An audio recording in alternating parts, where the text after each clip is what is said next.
described will be addressed in this EO and many other issues that we don't have time with the President to cover But you say today. it's very, we've contemplated just about everything, right? Well, this, Mr. President, this Energy Dominance Council that you have created is something I haven't seen in 30 years. It brings together all the pieces of government in one place to expedite the process. Under Secretary Burgum's leadership, this has been an amazing, amazing thing. It used to be the case that I have to run to about 5 different places in Washington to get one answer. That's great. And now it's all together in one place. So all I know about Secretary Burgum and Secretary Wright is if we haven't gotten it right, we'll get it right shortly, and there'll be another order for you to sign. But thank you so much for your leadership. You were going to say something? Well, I was just going to say commercial nuclear, a bit of an unsung hero, and I just want to thank you, Mr. President, Secretary Burgum, Secretary Wright, for bringing this attention to commercial nuclear. We have the largest and most safe fleet right here in the United States, and upon that, we have fantastic innovation that's being brought forward. And it's going to come in all shapes and sizes, and it's going to actually be coming through some of these companies that you see represented here.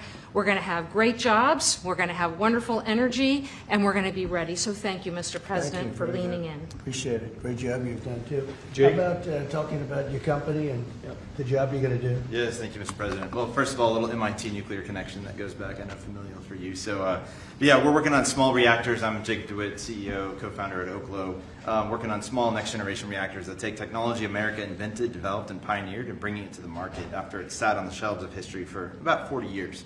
And it's because of the actions that you're doing today that are going to help unleash that. Changing the permitting dynamics is going to help things move faster. We're seeing private investment flow into the space like we've never seen before. We went public about a year ago, and one of the most successful actually go public outcomes for a transaction like that for a small nuclear company, because the market needs this and wants this. And under your leadership, creating the Dominance Council, I mean, it's hard to overstate the value of that. And nuclear is a manifestation of energy dominance. In fact, a golf ball of uranium metal, which this is not, but it's a golf ball, has enough energy content in it to power your entire life's energy needs. I mean, it doesn't get any better than that. And to get back to building, nuclear uses the fewest materials, right? The least amount of concrete, of steel, of fuel for amount of energy it produces. So it should be the cheapest, the most scalable, the most sustainable, just like you mentioned, Mr. President, about the importance of doing that right.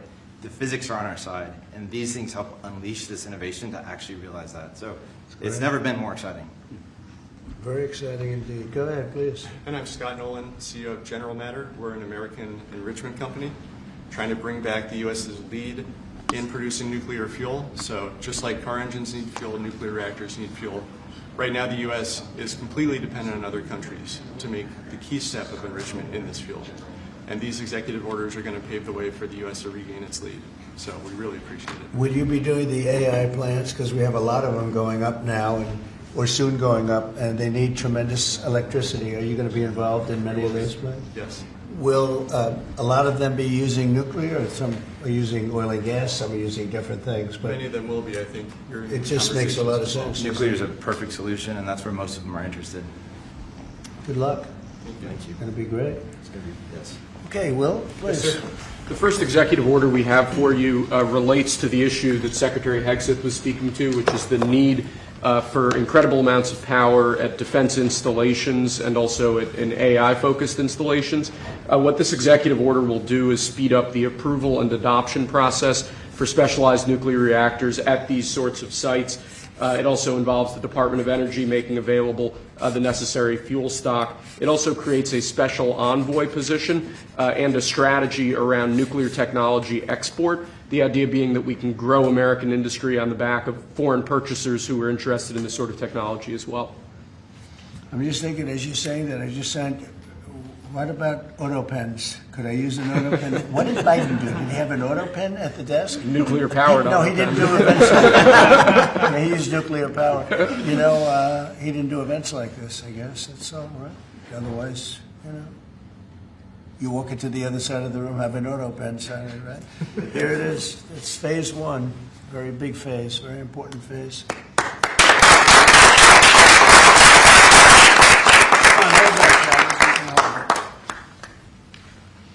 sir. This next executive order is intended to reform the Nuclear Regulatory Commission. You heard a few of the people here speak about the complex regulatory processes that have really held the nuclear industry back.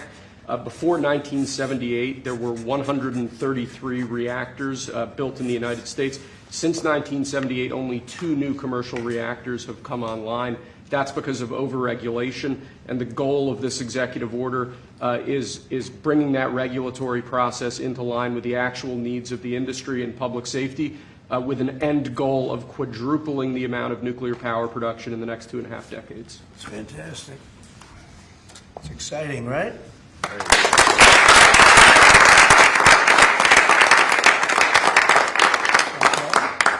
There you go. This next executive order relates to nuclear reactor testing, sir. The degree of overregulation and governmental inaction in this space in particular has had the effect of throttling development of new, highly modernized nuclear reactors that could really revolutionize the field of nuclear power generation. So this executive order, it orders a revised regulatory process to speed this whole process while preserving, obviously, core safety concerns. It also creates a new pilot program with an expectation that we will have 3 new experimental reactors online by July 4th next year. It's amazing. That's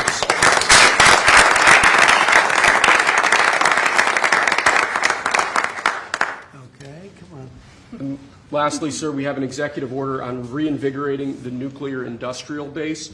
There are a number of core issues here, including the issue with fuel feedstock that one of the speakers mentioned before.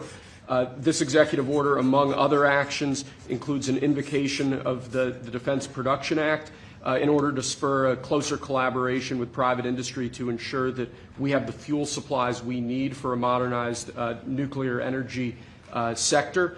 In addition to that, it includes crucial provisions relating to the development of a nuclear energy sector workforce and a number of other key building blocks to the overall nuclear industry that we're trying to spur here. Great, thank you.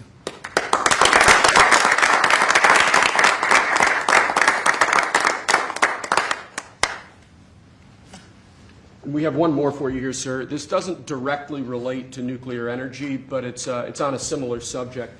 This executive order is entitled Restoring Gold Standard Science.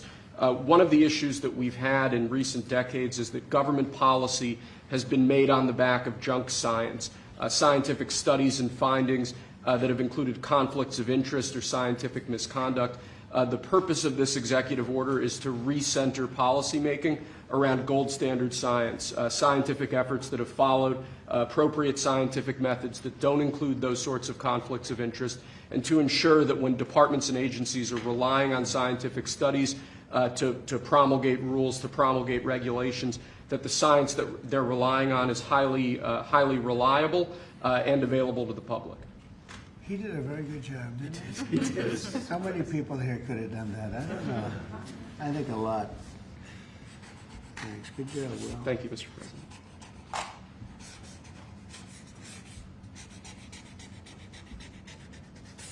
Is that it?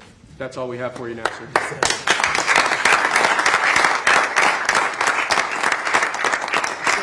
Do you have any questions for these brilliant people? They are brilliant people, actually. Mr. President, on nuclear, sir, a lot of the concern over the years that's held the nuclear industry back has been about safety.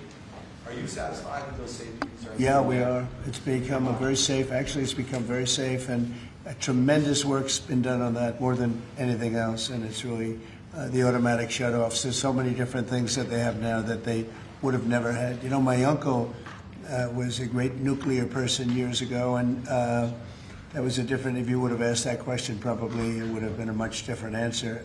But they have tremendous shut-off power and other powers that, and it's very redundant, as I understand it, like at a level that nobody's ever seen before. So it's safe. And we're going to do a lot of the small ones, and we're going to do some of the big ones. But yeah, very safe and clean. And on your social Mr. President, on Apple. Let's keep it on this for a little while. Let's keep it on the nuclear, and then if you want to ask something else, which you might, we'll do that. On nuclear, Mr. President. Yeah, please.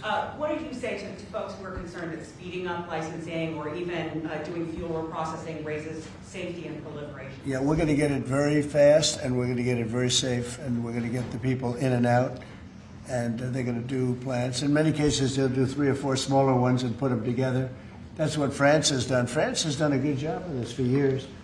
And they, as I understand it, they had basically one plan. And if they needed more, they'd do 3 or 4 or 5 of them. I don't know we have to go that far, but, you know, there's something about building one big one.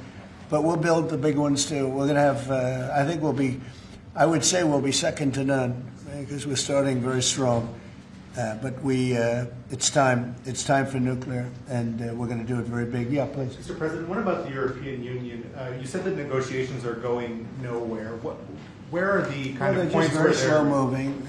I've been saying to everybody, they've treated us very badly over the years. It was formed in order to hurt the United States, in order to take advantage of the United States, and they've done that.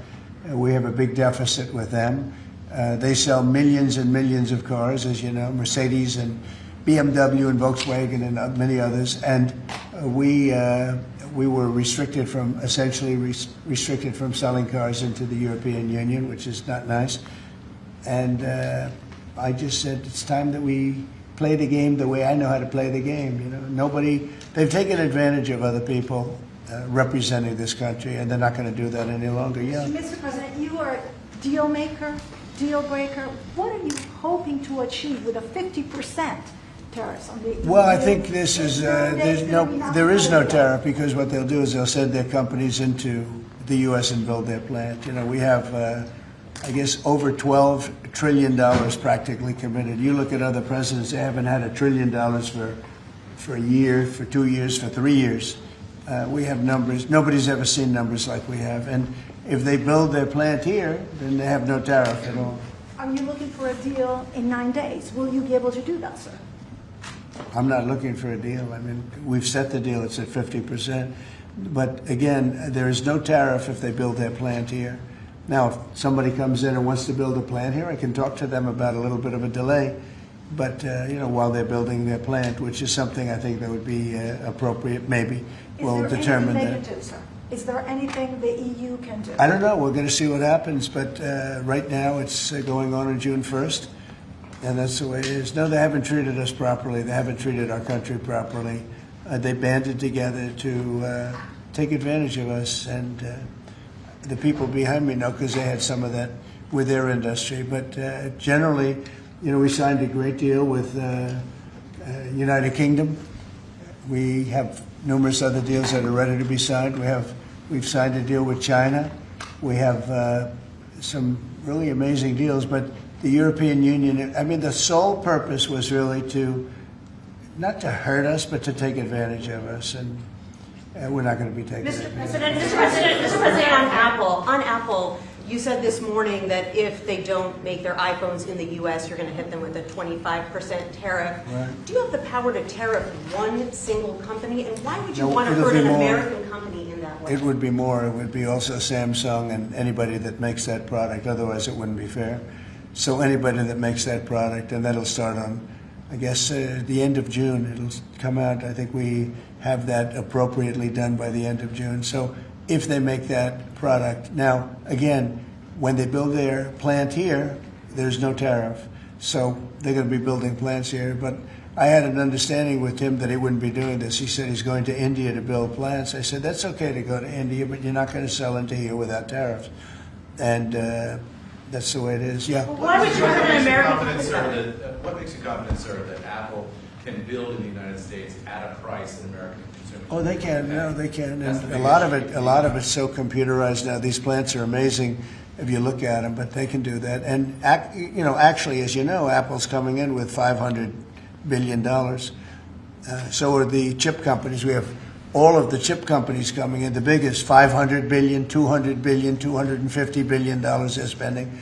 But we're talking about the iPhone now, and you know, the iPhone. If they're going to sell it in America. I want it to be built in the United States. They're able to do that. When you say that Walmart should eat the cost of the tariffs, is that an acknowledgement that it is U.S. companies that bear the brunt of tariffs, not foreign countries? Sometimes the country will eat it, sometimes Walmart will eat it, and sometimes there'll be something to pay, something extra. I've always been a fan, and I've always believed, and if you look, take a look at what I did 4 years ago. We had the greatest economy, and we had no inflation. Remember that. We had no inflation, and yet we had hundreds of billions of dollars of tariffs that I put on China, yet we had no inflation. We had no big cost differential.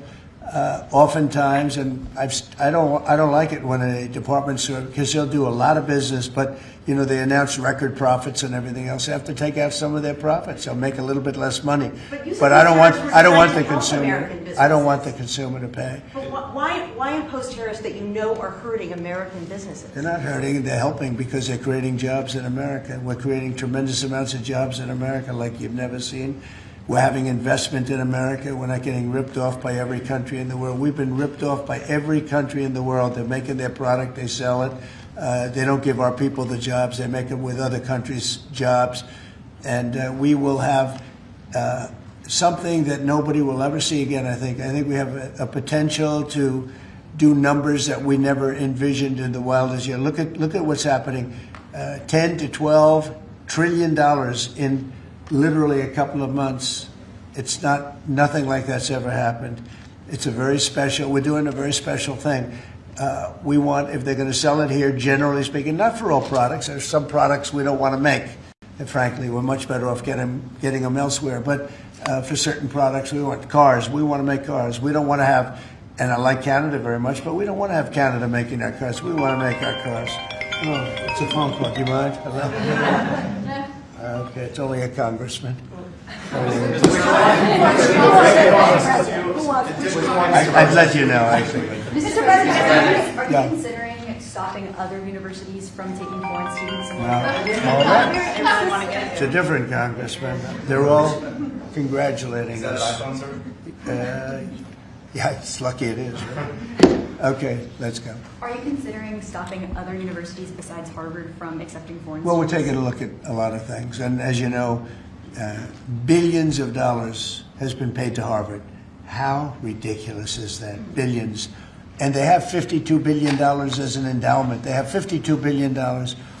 And this country is paying billions and billions of dollars and then gives student loans, and they have to pay back the loans. So Harvard's going to have to change its ways. And so are some others. On that note, a lot of CEOs in the United States, big companies, are foreign. What is that going to do? I'm fine with that. No, I'm fine with that. No, we want to do that. We're actually going to be doing something in the near future that's going to make it possible for people to come into this country and come in and have a road toward citizenship. And I think it'll be very exciting, but it's too soon to speak. Why would you not want the best and brightest from around the world to come to Harvard? I do, but a lot of the people need remedial math. Did you see that? Where the students can't add 2 and 2, and they go to Harvard. They want remedial math, and they're going to teach remedial math at Harvard. No, wait a minute. So why would they get in? How can somebody that can't add or has very basic skills, how do they get into Harvard? Why are they there? And then you see those same people picketing and screaming at the United States and screaming at, they're anti-Semitic or they're something. We don't want troublemakers here. But how do people that can't, when Harvard comes out with a statement that they're going to teach some of their students remedial math, that's basic math, that's not the deal. Okay, and any more? Are there other countries you're considering shortening the 90-day pause on tariffs for? And then are there specific steps you're looking for the EU to take? We're doing well. We have a lot of requests, and you don't have the people to handle it. Frankly, everybody wants to make a deal. I'm sure now the European Union wants to make a deal very badly, but they don't do it right. They don't go about it right. The other thing they do is they sue our companies all the time. They have suits where their judges, I don't know if they're appointed by them, but they're definitely Europe-centric, and we're not going to stand for it. They won a $17 billion-dollar lawsuit for Apple, and I read that case, and that's not a case that should have been won. They're suing other of our companies. They use this as a weapon, but they use it really to raise funds for what they do. It's almost like a fundraising mechanism. So we add that to the fact that they do the non-monetary tariffs and lots of other trading, you would call them trading barriers. They don't take our cars. They don't take our agriculture. They don't take anything, but we take their cars by the millions. And therefore, they have the jobs, they get the money, and we get closed plants. It's not going to happen that way anymore. Thank you very much, everybody. Thank you. Thank you, Chris. Thank you, Chris. Thank you. Thank you. Please don't. Please don't talk. Thank you, Chris. Please keep moving. Please keep moving out the door this way. Thank you, sir. Thank you, sir.